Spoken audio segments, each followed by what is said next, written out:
Libercom a des chiffres d'affaires qui sont en baisse d'année en année. Ça, vous le savez tous. L'aggravation de la situation financière de la maison est intervenue avec la création de nouvelles charges. Jusque-là, il y avait 3 directions techniques. Le directeur général a pris une note passant de 3 à 7 directions techniques.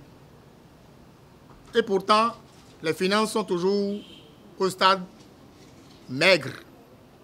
Puis, a créé des postes de responsabilité passant de 26 à 54 avec effet financier immédiat et important. Chez eux là-bas, nous avons trouvé quelque chose de curieux. Il suffit que le directeur général vous nomme à un poste de responsabilité et aussitôt, on vous reclasse dans le corps supérieur. Il y en a même qui avaient que des BTS et qui se trouvent être reclassés dans la catégorie de ceux qui ont le bac plus 5. Nous nous sommes évertués à vérifier les diplômes des membres du conseil du comité de direction. Le directeur général, la directrice des ressources humaines, le directeur de ceci, de cela, etc., etc. Puis, nous avons été surpris. Nous avons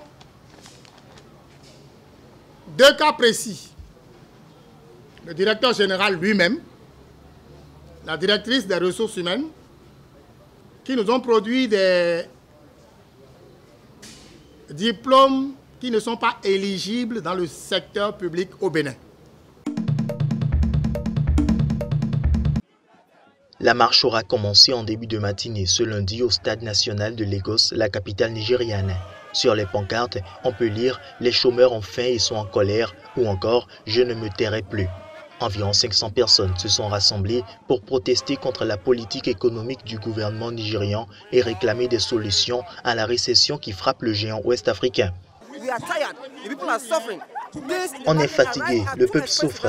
Les prix sur le marché sont trop hauts et la corruption tue la nation. On dit trop, c'est trop. On sort pour prendre notre destin en main au péril de notre vie. On en a assez. À l'origine de l'appel à manifester, la star d'Afropop 2Face avait fait marche arrière dimanche, invoquant des raisons de sécurité pour annuler le rassemblement qui avait auparavant été interdit par la police.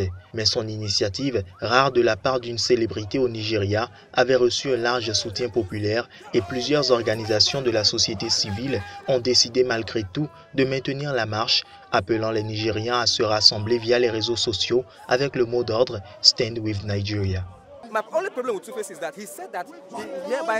Mon seul problème avec 2Face, c'est qu'il a dit qu'il annulait la manifestation, mais il n'aurait pas dû.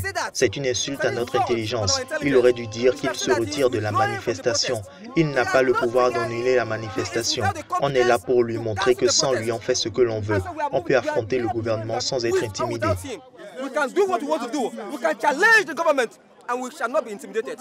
Dans la capitale administrative Abuja, plusieurs dizaines de personnes ont également répondu à l'appel et marché en direction du palais présidentiel pour protester contre la gestion de la crise économique par l'administration du président Muhammadu Buhari, élu en mars 2015. Le Nigeria et ses 190 millions d'habitants est frappé depuis 2 ans par la chute des cours du pétrole, une inflation qui frôle les 20% et une corruption endémique.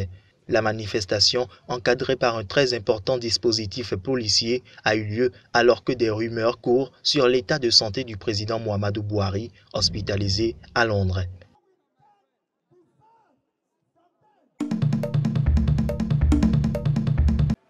Les Nigérians s'interrogent sur l'état de santé de leur président Muhammadu Buhari qui a repoussé son retour de vacances au Royaume-Uni pour raisons médicales, laissant le champ libre aux pires rumeurs. L'ancien général de l'armée, âgé de 114 ans, devait initialement reprendre le travail ce lundi dans la matinée à Abuja, la capitale administrative du Nigeria.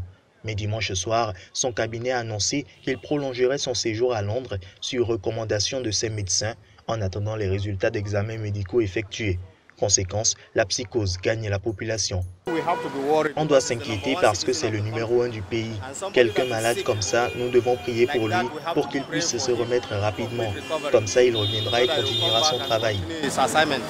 Le gouvernement nigérian peine à convaincre que le président se porte bien et a même dû démentir à plusieurs reprises des rumeurs persistantes sur les réseaux sociaux et dans les médias selon lesquelles il serait gravement malade, voire décédé pendant son séjour.